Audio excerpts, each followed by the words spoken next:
Yeah, I think it was a Wake Forest thing for sure. Going into that game, their punt returner was an all-ACC punt returner. Even going back to my days at the previous school I was at, like I've been going against that guy for I feel like 6 years. So good returner, opportunity to just get the ball away from him. Ball is a little bit easier for him to handle in terms of direction. Matt, for example, and it was just a time to a dangerous returner. A way for us to kind of equalize him, get the ball away from him. It seemed like the week before, maybe you were having issues. Matt was kicking him so far. For sure. The coverage was, how do you resolve that? Yeah, hang time.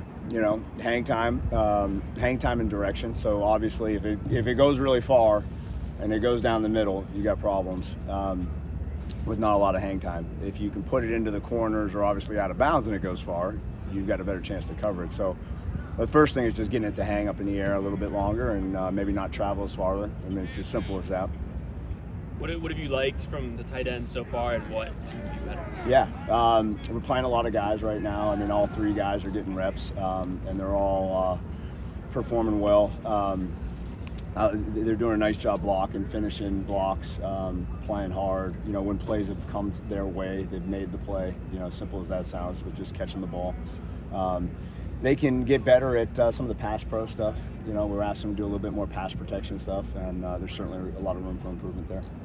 Do you have 4 games picked out for Cole later in the year, or not yet? No, we don't. No, not picked out. Certainly want to get him those 4 games, though. Yeah. I think there's so many variables that go into the season with injuries, with it could be injuries at other positions that are requiring us to play the tight ends a little bit more, that maybe Cole's going to have to play in those games. So we're saving him right now, and when the need arises, he'll be ready. How fun is it to see Cooper Lutz have some success? Yeah, it's awesome, man. Obviously we've got a long relationship with him, and we're using him in a lot of different ways. He's covering punts. He recovered that muff punt, and then obviously playing a little bit on offense too. So he's doing a great job. Really proud of him. How did that conversation kind of start? Him looking for a place to go to grad school? And he entered the transfer portal and then reached out to us. And obviously with our relationship, I think it first started just as advice on, how can I help him? What school should I be looking at? And I kind of said, well, we'd be interested, so it worked out great. The transition's been, it's been a transition. It's been fun getting to learn both positions. I'm just willing to do what I can to help this team play at the highest level, Had you played center before here? During fall camp, I was taking a lot of reps at it, so it wasn't brand new. I guess as a line, I feel like you guys have graded out relatively well through the first 3 games. What do you think you guys are doing well right now? I think we're coming together closer as a unit. We're understanding a lot more football. That comes with age and experience. We're just having fun in practice, learning in practice, having fun, and taking what we learn on the field. Is it easier this year than it was, say, last year, where guys are learning you, and coach and all that? It's definitely a little easier, and it's we can get to a lot more. Last year was kind of like elementary basic stuff, and now it's more like algebra 2, algebra, calculus, stuff like that. What do you think is the next step for you guys? Next step is just keep working, put this loss behind us. As an O-line, we want to protect better, protect better for Ray, AJ, Mike, whoever's in there, whoever's back there. So just getting ready for that. One thing that our coach emphasizes is just getting back to rebuilding on our foundation, really resetting the foundation, really going back to our 5 principles and our 5 covenants, really.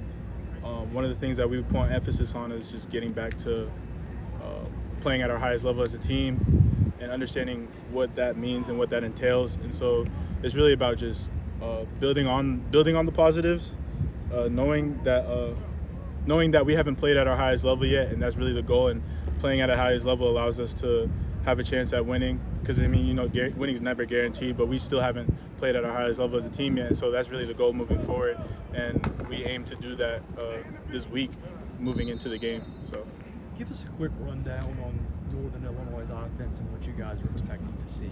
Northern Illinois runs a whole bunch of different types of formations. They're very multiple. They run 22 personnel, 12 personnel, 11 personnel.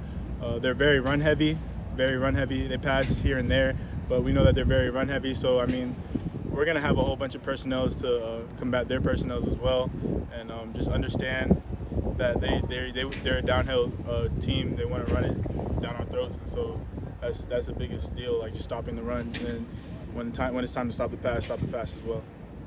Anthony is on pace to go like well over 100 tackles. I know there's more to it than that, but like, what have you seen from him this year in terms of his improvement? It's crazy because he came in here as a safety, and really his sophomore year, like he was thrown in the fire playing linebacker, and really it's just been growth overall. It's just a football player. His IQ is high, the communication is high as well. Like being able to have him in front of me and just communicate communicate ball is huge. Him and Ethan Barr and even Kane Patterson, like the whole linebacker group, like I just feel like there's just been a lot of growth, especially from last year to now, even in coverages and just from a communication standpoint, he's just grown a lot, and his IQ is just really, really high, and it's a blessing to play with someone like that, especially as athletic and as freakishly talented he is.